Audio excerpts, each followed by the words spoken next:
اچھے اور نیک لوگوں کے لیے ایک بڑی مصیبت یہ ہے کہ ان کے شریروں کی خاطرداری اور مزارات کی ضرورت پڑ جائے۔ اپنے اور اپنے خاندان کی تندرستی کی حفاظت سونے اور موتی کے برابر ہے۔ جس نے اپنے حاکم کو ذلیل کیا، اس کی توبہ قبول نہیں ہو سکتی۔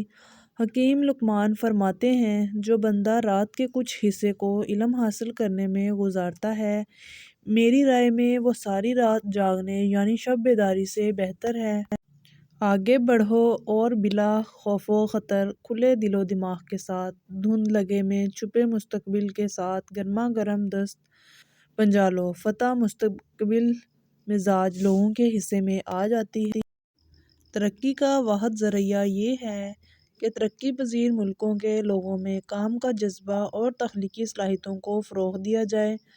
جب تک موت نہ آئے تم دوسرے لوگوں سے نیکی میں آگے بڑھنے کی کوشش کرتے رہو اور نیک اعمال جمع کرتے رہو۔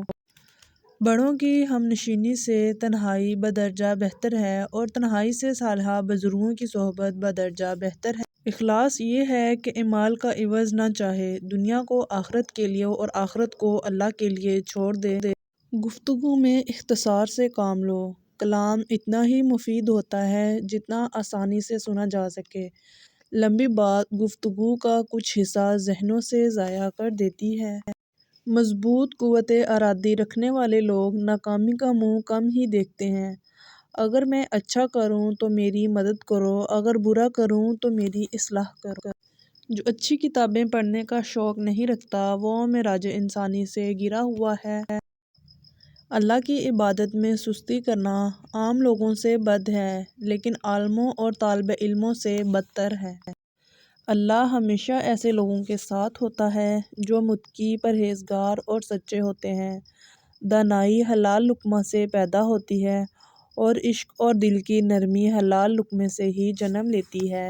جلدی کرو کیونکہ موت تمہارے پیچھے لگی ہوئی ہے، جو تمہیں تلاش کر رہی ہے اور اس کی رفتار بہت تیز ہے۔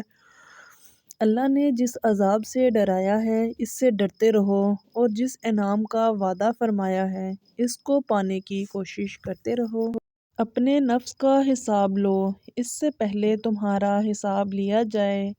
جب تو دیکھے کہ لقمے سے ہمیشہ حسد، مکر، جہالت اور غفلت پیدا ہوئی ہے تو اس کو حرام سمجھو۔ دل تجھے اہل دل کے کوچے کی طرف کھینچتا ہے اور جسم تجھے پانی، مٹی کے قید خانے کی طرف کھینچتا ہے۔ عورت رو رہی ہو تو یہ اس بات کی نشانی ہے کہ وہ کوئی جال بچھانا چاہ رہی ہے، کیونکہ رونا تو خود عورت کا ایک جال ہے۔ زمین پر اتراتے ہوئے مت چلو، یعنی زمین کو اللہ تعالیٰ نے سارے عناصر سے پست افتادہ بنایا ہے، تم اسی سے پیدا ہوئے، اس پر چلتے پھرتے ہو، اپنی حقیقت کو پہچانو، اترا کر نہ چلو۔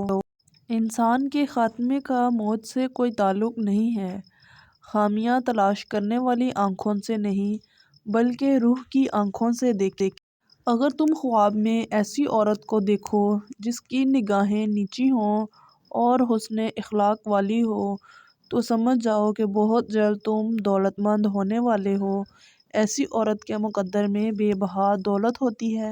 اپنی ذات سے اللہ اور اس کے رسول کی اطاعت کے ساتھ معاشرے کی اصلاح کی کوشش کرتے رہنا، یعنی اس بات کی فکر کرنا کہ سارے انسان اللہ کو مان کر، اللہ کی مان کر زندگی گزارنے والے بن جائیں۔